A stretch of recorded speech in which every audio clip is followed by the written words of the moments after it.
Magtatanghalian na naman po mga kanain to. Luto-luto na naman. Na minsan parang ang dali.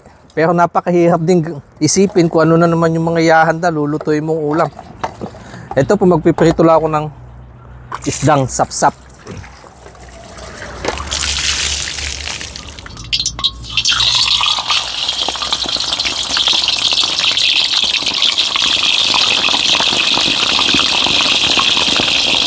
Ito nga po yung labong. Ito naman yung aking gugulayin.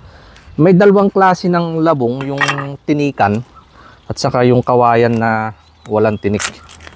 Magandang klase ng labong.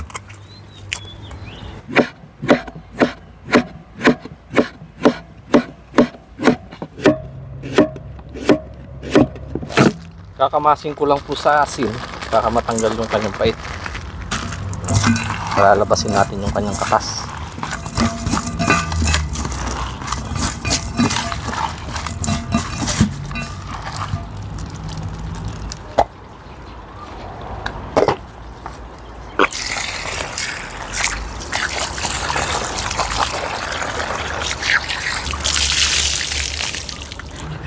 Saka papakuluan ko lang po ito ng madaming luya para masarap yung sabaw, maglasang salabat. Kinuha ko po yung isang sapsap para naman kay misis sa kay mga bata yung iba.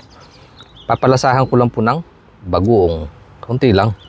Sige, gamit pa rin ako ng sausawan mamaya. Saka yung ating pinigaang labong. Kahit di napakuluan yan, yung labong na galing sa kawayan na matinik, hindi po yan mapait, pero pinigaan ko pa rin.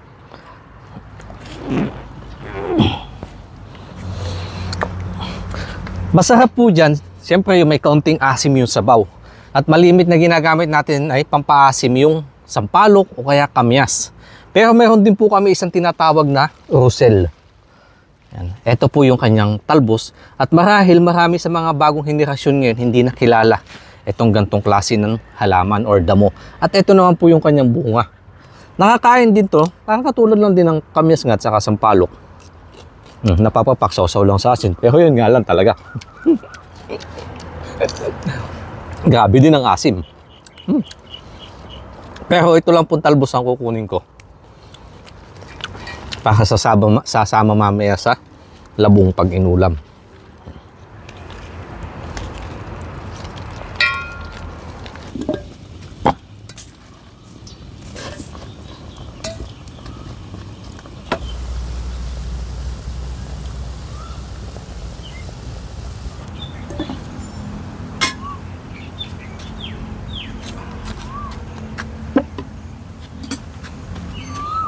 Thank you Lord sa napaka gandang biyayang pinagkaloob niyo po sa amin ngayong araw. Basbasan ito at magbigay ng lakas sa aming pangatawan. Tinatagubilin po namin sa inyo lahat. In Jesus' name, Amen. Mapapalaban na naman tayo sa kanin nito.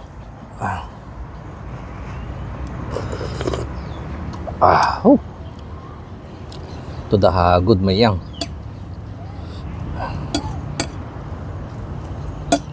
Kasandukan ko na po ng madami para sumingaw na. Mainit kasi.